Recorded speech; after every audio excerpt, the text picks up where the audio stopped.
자, 그 다음 새로운 펑션 타입을 알려드릴 텐데요. 지금까지는 radius라는 하나의 인풋 값을 받았잖아요. 두 개의 인풋 값을 받는 것도 만들 수 있죠. 그죠? 그래서 여기는 my function이라고 이름을 주고 xy 두 개의 값을 받고 그 define 다음에 아까 if 문이나 for loop 문에서처럼 항상 세미콜론, 아니요, 콜론이 온다, 이게 콜론. 그 다음에 닥 스트링이 들어갔죠. 이 my function은 뭘 하게 만들 거냐면요. 두 값을 받아서 더하고, 곱하고, 나눠라. 이 세 가지 기능 값을 돌려준다, 이거예요. 그러면 return에서 더하라, 곱하라, 나눠라. 이 세 가지만 넣어주면 됩니다. 그럼 얘를 define하고, 이거를 18과 3을 넣어서 implement를 하면은 이렇게 딱 나옵니다. 만약 이거 15, 3 하면은 두 개를 더하면 18, 곱하면 45, 나누면 5.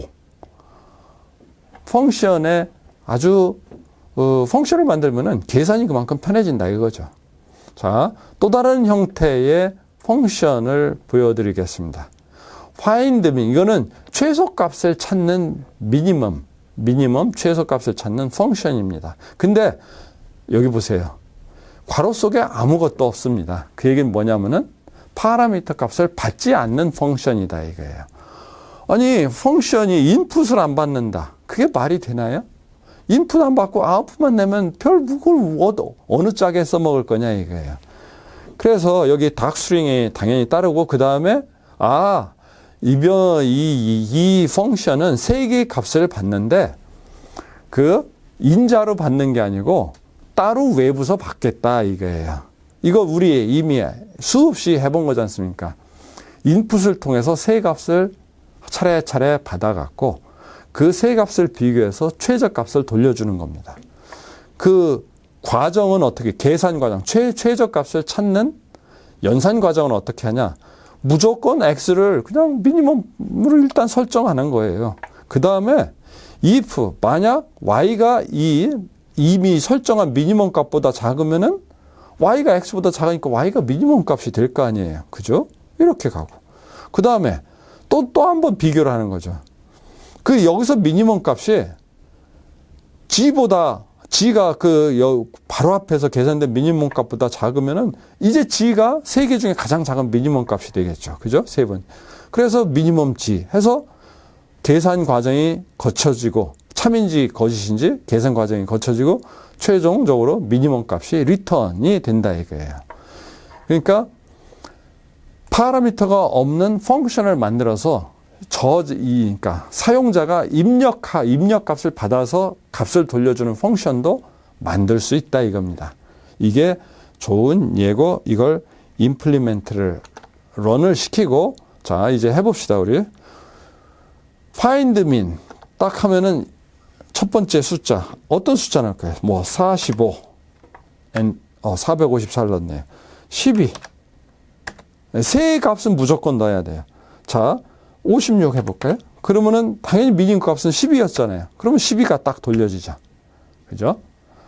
이런 어떤 펑션, 그러니까 인풋을 처음부터 펑션의 인자로서 공급하는 게 아니고 사용자와 인터랙티브하게 작동하는 함수도 만들 수 있다. 이겁니다. 자, 똑같은 미니멈 밸류 값을 그러면 이렇게도 만들어 볼 수 있겠죠. 당연히. 세 개의 인자를 받는 펑션으로. find min 1이라고 살짝 다른 이름을 줬죠. 왜냐면은 중복되지 않게. 그 다음에 return, minimum, 왜냐면 이거는 built-in 펑션이 있어요. 파이썬에 built-in 펑션이 있어서 미니멈 찾는. 세 값을 그 괄호 속에 넣고 하면은 자동으로 미니멈 값을 리턴해 줍니다. 빌트인 펑션을 이용해서 미니멈 값을 찾는 펑션을 만들어 본 것입니다. 자, 이것도 런을 하고 그 다음에 실행을 해봅시다. 789라는 걸 넣었죠. 789를 넣었더니 7이 미니멈 값이 딱 나오겠죠. 근데 프린트 X 했죠. 왜 여기서 프린트 X 했더니 4라고 찍혔어요. 여기 펑션에 보면은 사실 X에는 7이 할당이 된 거거든요. 그러면은 프린트 X 하면 7이 찍혀야 되는데 4가 찍혔어요. 이게 왜 이런 현상이 나타났을까요?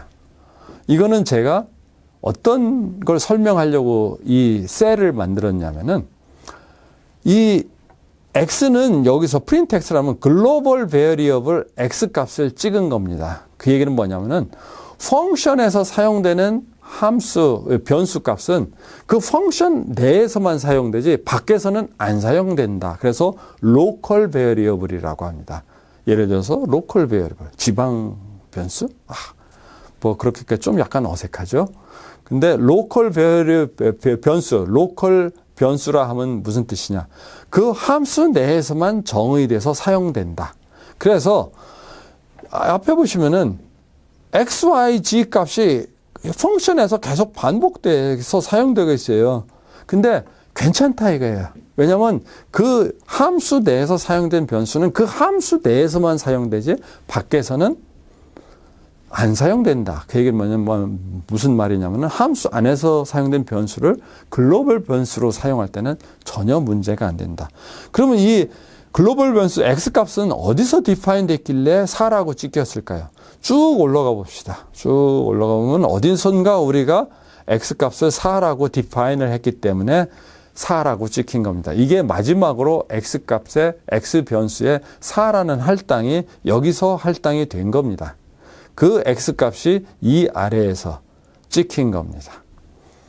그래서 여기서 여러분에게 설명드리고자 하는 것은 함수 안에서 개별 함수 안에서 사용된 변수는 밖에서 또 사용해도 전혀 문제 없다.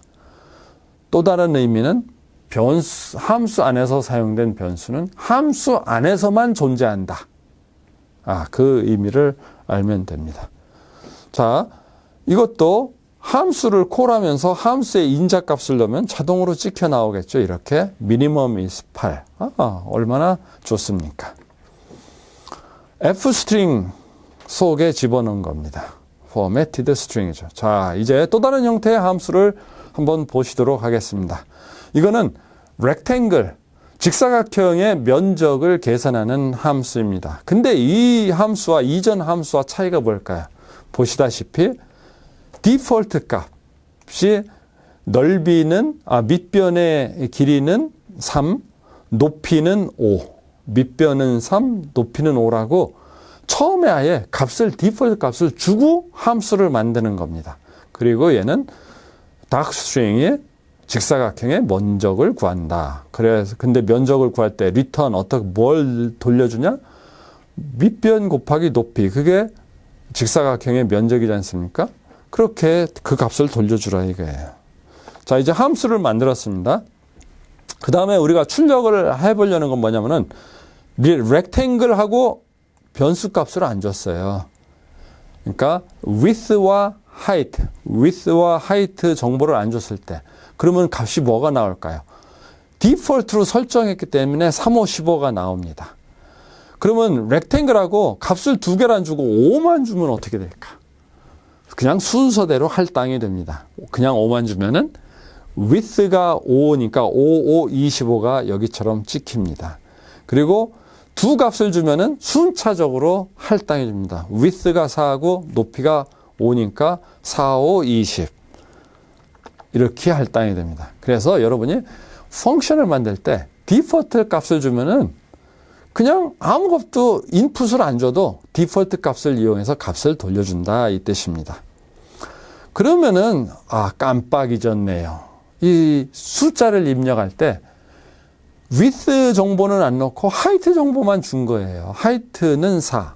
그러면은 디폴트 width 값이 사용이 됩니다. 그럼 4, 3, 12. 12가 찍히겠죠? 여기에. 자, 그러면은 거꾸로 이게 생각을 잠시 착각을 해갖고 height 정보를 먼저 주고 width 정보를 이렇게 주었어요. height equal 6, width equal 7 하면은 이게 인자가 뒤바뀌었지 않습니까? 원래 width, height인데 이게 그냥 숫자만 주면 무조건 앞에 오는 거는 width로 할당을 하고 뒤에 오는 거는 height로 할당을 합니다. 높이로 할당을 합니다. 그렇지만 여러분이 변수 이름을 로컬 변수의 이름을 특정화시키면서 값을 할당했기 때문에 자동으로 그 변수에 할당이 된다 이거예요. 그래서 6, 7, 40이 아무 상관이 없다 이 뜻입니다. 그래서 이것도 실행을 해보면은 뭐 이렇게 나온다 이거예요. 그러니까 펑션을 만들 때 여러분이 필요에 따라서 이렇게 디폴트 값을 주고 만들어도 된다 이겁니다. 자, 끝으로 어떤 다른 펑션 스타일이 있을까요? 자, 문제는 아까 같은 경우 미니멈 값을 갔을 때 x, y, z 설정을 하면은 세 값만 받는다는 뜻이에요. 근데 상황에 따라서는 4개를 받을 수도 있고 뭐 100개를 넣을 수도 있고 평균을 계산할 때 100개를 넣을 수도 있지 않습니까? 뭐 아니면 200개를 넣을 수도 있고 유연하게 인풋 숫자를 받는 유연하게 인풋을 받는 펑션을 만들고 싶다. 어떻게 만들 수 있을까요? 파이썬이 이래서 좋습니다. 아주 편합니다. 그냥 이 앞에다가 스타만 넣어주면 됩니다. 스타 넘스는 변수, 아까 x, y 이것처럼 변수의 이름입니다. my average, 내가 평균을 구하는 함수다. 나의 평균을 구하는 함수다 이거예요. 그러면은 이 스타를 넣으면은 이 nums의 숫자가 제한을 안 받는다 이 뜻입니다. 그러면 어떻게 하면 될까요? 그 들어오는 숫자들을 썸을 한 다음에 그 숫자들의 숫자로 나눠주면은 length가 숫자지 않습니까? 그러면 평균 값이 계산을 하는 거잖아요. 그 평균 값을 계산해서 돌려줘라 이거예요. 자, my average 해놓고 펑션은 여기다가 5개를 집어넣었어요. 그 다음에 이걸 리턴을 여기서 이걸 런을 안 해갖고 펑션을 안 만들고 런을 시켜서 콜을 했기 때문에 에러가 뜬 겁니다. 펑션을 만들고 그 펑션을 콜을 하면 딱 뜨죠. 이게 값이 바뀌면 실제 바뀌냐? 당연히 이걸 100으로 한번 바꿔볼까요? 100으로 바꾸면은 당연히 바뀌지 않습니까? 예를 들어서 이걸 이렇게 아규먼트, 펑션의 인풋을 받는 괄호 속에 값을 집어넣어도 되는데 그러려면은 예를 들어서 100개일 때 100개를 다 쳐넣을 겁니까? 너무 힘들죠. 이미 100개가 있는 어떤 데이터가 있다. 이걸 이제 이 꺽쇠 속에 있으면은 이 꺽쇠라기보다는 대괄호라고 우리 부르기로 했지 않습니까? 대괄호 속에 있으면은 이거는 리스트다. 리스트에 대해서는 곧 배울 겁니다. 그냥 여기서는 리스트다. 이렇게 알아두시면 됩니다. 그리고 그레이드 앞에 스타를 넣어주는 거예요. 그러면은 이 그레이드의 리스트 숫자가 유연하게 바뀌어도 다 된다. 그 뜻입니다. 이렇게. 5.5. 10개를 이용해서 계산이 딱 돼서 1부터 10까지 더해서 평균 나눠라. 5.5지 않습니까? 55가 되고 합이 10개로 나누니까 5.5가 되는 거예요. 이런 식으로 다양한 형태의 함수, 펑션을 여러분은 만들 수가 있고 펑션을 어떻게 잘 쓰냐? 코딩의 output efficiency, 그러니까 코딩의 효율성, 여러분이 얼마나 코딩을 잘하냐, 얼마나 펑션을 잘 만드냐 아주 직결된 이슈입니다. 물론 펑션만 잘 만든다고 코딩을 잘하는 거냐? 그건 아니죠. 좀 더 많이 배워야 됩니다. 다만 펑션은 코딩을 잘하기 위한 과정에 있어서 여러분이 반드시 숙달해야 되는 개념이고 그 도구입니다.